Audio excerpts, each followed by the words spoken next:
प्रार्थनान हे त्यापूर्वी आपला अल्प परिचय करून घ्यावा. आपलं नाव आणि संस्थेचं आपलं पदनाम याचा परिचय कृपया करून घ्या. नमस्ते, मी संतोष तुकाराम नाईक, ग्रामविकास शिक्षण मंडळ ऐनवाडी तालुका खानापूर जिल्हा सांगली संस्था प्रतिनिधी. सर्वांना नमस्ते. एक आनंद वाटतो की पहिल्यांदाच इतिहासामध्ये अशा प्रकारचं संस्थाचालक आणि मंत्री महोदय आणि सर्व आदरणीय आयुक्त साहेब, सर्व संचालक मंडळ आणि सर्वच असणारे अधिकारी वर्ग हा इतिहास घडतोय. हा एक सुवर्णाक्षराने लिहावा हा क्षण. अतिशय चांगल्या पद्धतीनं आनंददायी गुणवत्तापूर्ण अशा प्रकारची शिक्षण योजना 2023च्या माध्यमातून सुरू झाली. अनेक असणाऱ्या समस्या त्याच माध्यमातून आमच्या भागामध्ये बघितला. हा डोंगरी भाग, स्वर्गवासी अनिलराव बाबर यांच्या माध्यमातून हा असणारा डोंगरी भाग, त्या ठिकाणी सांगली जिल्ह्यामधून कुठल्याही भागातून येताना 3 घाट आहेत. त्या घाटाच्या माध्यमातून असणारा हा भाग सर्व दुर्गम असणारा भाग, अगदी शेतकरी, शेतमजूर, कामगार यांची असणारी शिकणारी मुलं. 2 मे 2012 नंतर त्या ठिकाणी नोकर भरती बंदी झाल्याने 5 जागा रिक्त झाल्या. तरी आमच्या संस्थेचे अध्यक्ष आदरणीय भाऊ यांच्या माध्यमातून असं न करता, कारण शाळा बंद करण्याचीच वेळ आली होती, तरी मी उच्च न्यायालय यांच्या माध्यमातून त्या जागा करून घेतल्या. परंतु अद्याप 1 जागा राहिलेली आहे. मुचे मागणी हीच मुची प्रार्थनान हेच मुचे मागणी. माणसाने माणसाशी माणसा समवागणे.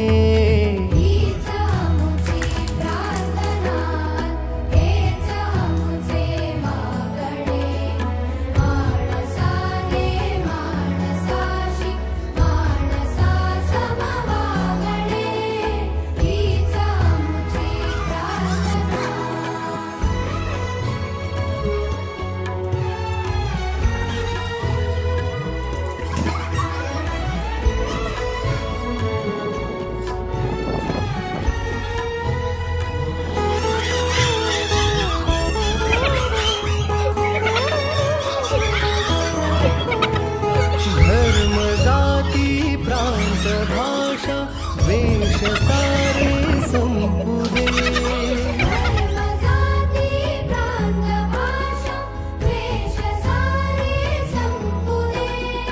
एक निष्ठा एक आशा एक रंगी रंगुदे.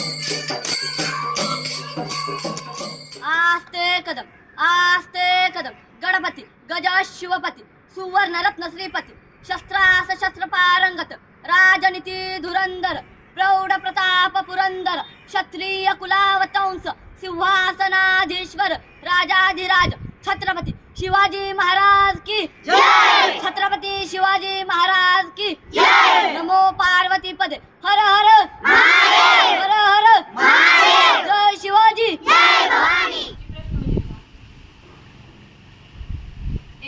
महाराष्ट्रातील सर्वात पहिला साक्षर जिल्हा कोणता? महाराष्ट्रातील पहिला साक्षर जिल्हा सिंधुदुर्ग आहे. बरोबर.